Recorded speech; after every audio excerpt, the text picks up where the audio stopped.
Diets don't work. Oh, wait. Yes, they do. You see, I was part of the fat acceptance, body positivity movement for quite a while.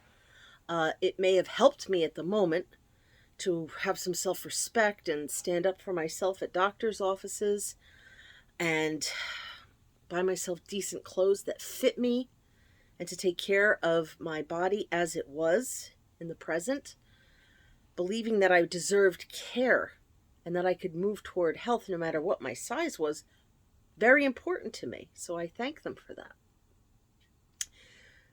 But my book, Diary of a Fat Girl, How I Lost 140 Pounds and Learned to Love Myself After Weight Loss Surgery. I'm saying it slowly so you get all the words. A Twitter account, a fat acceptance Twitter account, a person, fat acceptance advocate, perhaps. What do you want to call them? Said, if you have weight loss surgery in the title of your book, you can't sit at my lunch table. And I'm a person who has been bullied all through grammar school, middle school, high school, at home. So, the lunch table metaphor was hurtful. It hurt my feelings. So I was not encouraged to be part of the fat acceptance movement because I still wanted to lose weight, and I wrote about my experiences trying to lose weight.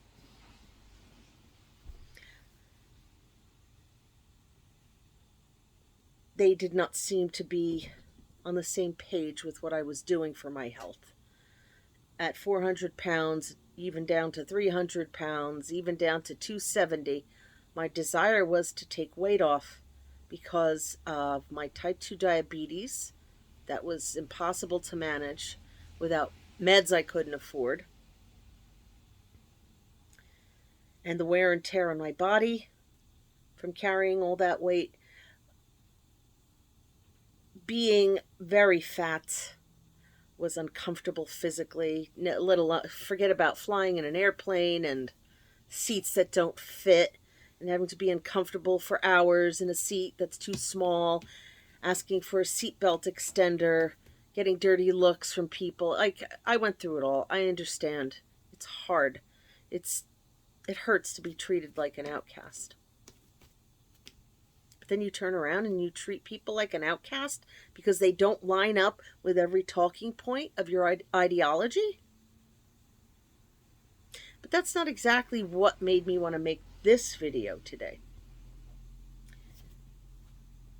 Someone was, it was on Twitter, said, what was it? Being fat is not a disease. It simply means you have a certain amount of adipose tissue on your body, and there's really not much you can do long term to change the fat composition of your body. And I think that's false. I don't know if fat is a disease or not. I don't know if obesity, who says that this word means this? I don't know. Ask somebody who has the information in front of them. What I do know is that there are symptoms that have a high likelihood of arising in a body that is significantly overweight, including type 2 diabetes, including joint damage, arthritis, digestive issues, back issues, death by 1,000 cuts, small injuries because of the amount of weight, lethargy, pain. So perhaps fat or obesity, if you will allow me the medical term without calling it a slur,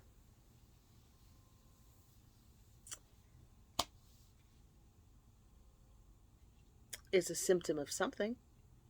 Is it a symptom of metabolic condition, an unhealthy metabolic condition?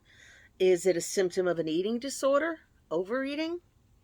Is it a symptom of a systemic system of feeding the public poisonously calorie dense, nutrient lacking food?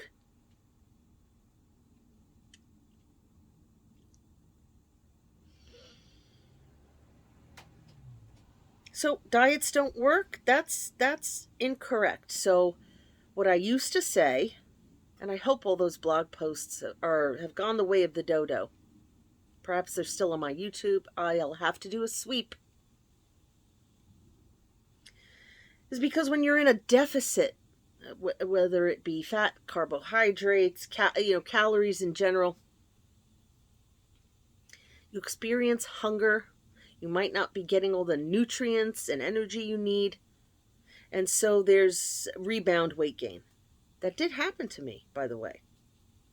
After my weight loss surgery, the most recent one, the gastric bypass in 2006. Lost 120 the first year, lost another 20 the second year. Guys, we can hear you. Cats play fighting. And then proceeded to gain back 70 pounds. Why? Because I hadn't fixed the overeating behavior.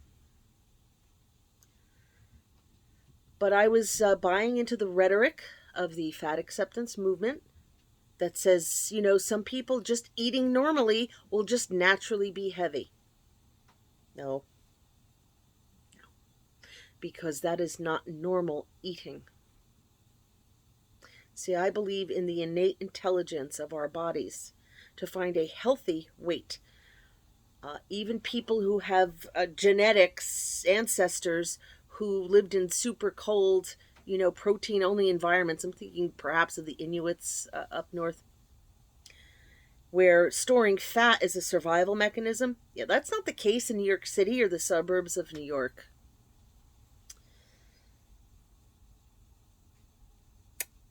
Eating normally.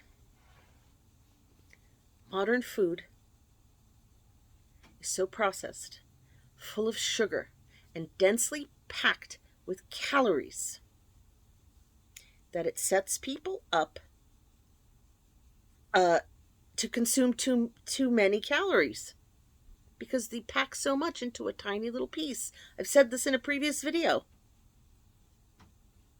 Well, that's a classist point of view because not everybody can afford fresh food. Stop. If you're determined to be healthy, you'll find a way. There's farmers markets. There are, what do you call those ugly fruits and vegetables that you can get, the Misfit Market. Heck, I could walk through a dollar store and find healthier foods, healthier choices. I'm not saying I want to eat from a dollar store, and it's now a $1.25 store. But I'm saying if you're determined, you can do it. There are ways you can eat that will not pack on excess weight. There is no such thing as, well, some people are just naturally a little heavier. Maybe a little heavier, like I said, the Inuit people or Samoans or...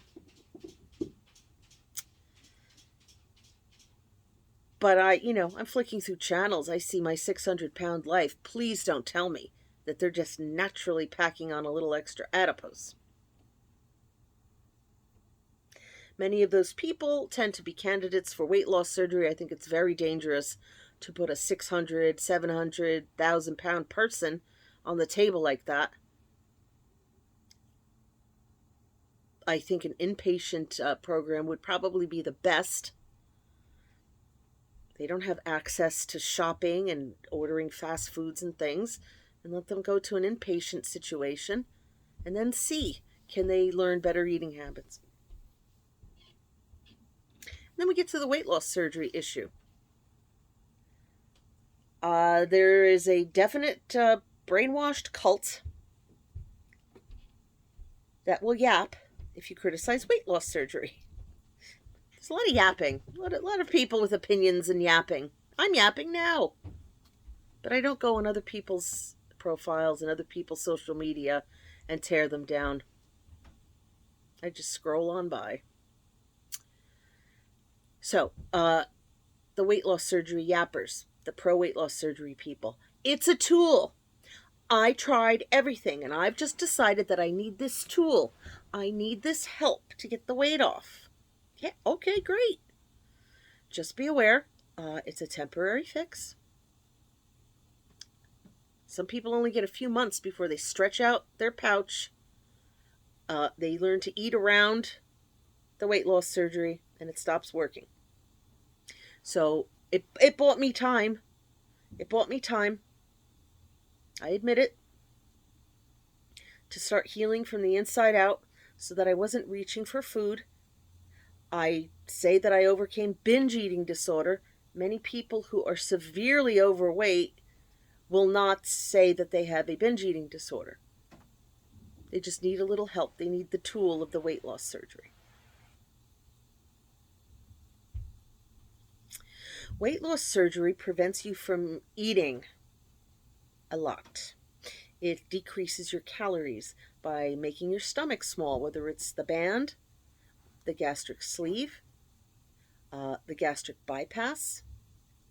No matter what it is, it's decreasing the amount of food that goes into your mouth, which you can do by putting less food into your mouth. You don't need surgery. Just eat less. Just eat fluffier foods that are whole. Fluffier, what do I mean? Well, foods that take up a lot of room but are nutrient dense and not calorie dense. Meat, shellfish, fresh fruits and vegetables.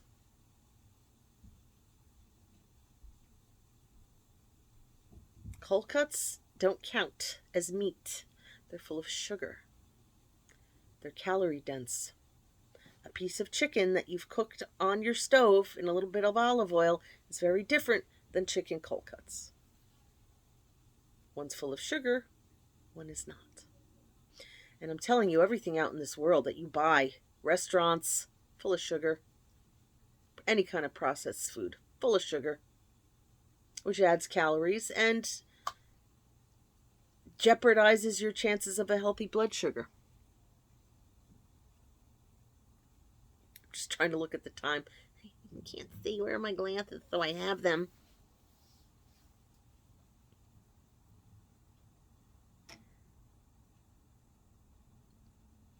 Do we really need surgery to prevent us from taking in too many calories? Isn't there a better way? Learning to eat better? Relying on other things to fulfill and satisfy us and give us pleasure rather than food? Because when I started gaining back, I was at square one again.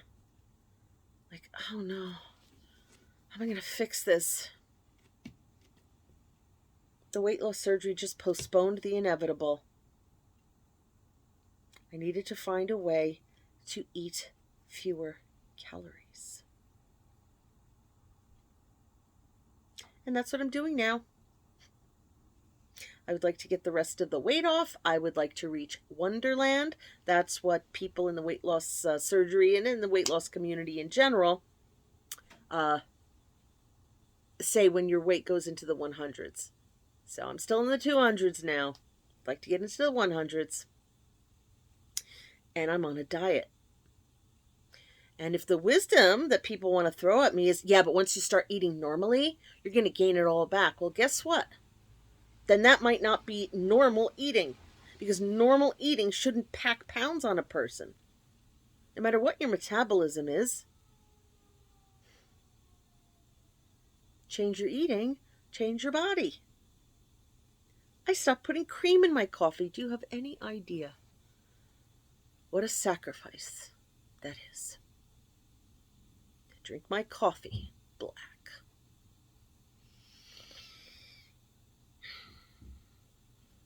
But sometimes we have to give up pleasurable things in order to get the result we want. In my case, it's dieting. I simply have to take in fewer calories. Moving more? Well, that's a Megillah. To take on some sort of exercise routine. I'm happy doing housework and taking care of my animals and walking around big box stores, but maybe some sort of weightlifting is in order. I know it. Dogs know it. The trees know it. Time to lift some weights, perhaps. So, am I angry at the fat acceptance people? I'm angry at myself for listening and for being bullied. I don't like being lied to. I think maybe they're simply mistaken rather than outright lying. There would be no motivation really to lie. I do understand that there are ideas that people want to push because it's part of larger ideas about, you're fine just the way you are and the world should accommodate your fatness. The world should accommodate people. You don't have to be on a weight loss journey to be a valuable person. I get it. But don't lie to me and tell me that diets don't work when they do. You simply have to go on the diet and stay on it. Yeah, like you don't go back to whatever it was that got you to be significantly overweight in the first place. So yeah, diets do work. Well, you're not supposed to be in a calorie deficit for that long. Look, 600 calories a day, that's a calorie deficit. I'm not recommending that. You'll faint. But if you really counted the calories of every morsel that went into your mouth, I think you'd see that you are taking in way more than you think you are, and way more than you need for your activity level. So, tell me what you think in the comments. Please hit like, subscribe, leave me a comment, even if it's just a heart. It helps me to get the wisdom out there. I want to help people to live happier, healthier lives. I'm only telling you what worked for me. I'm passing on the wisdom that I've gained from doing things the way I do them. The lessons I've learned along the way, sharing failures and successes, because I want you to be successful, because that will make the world better. I want to be in a world where people feel happy and satisfied and are peaceful and compassionate and kind. And if you're unhealthy, those things are very difficult. So let's be as healthy as possible. Be well, and I'll see you tomorrow because I said I would.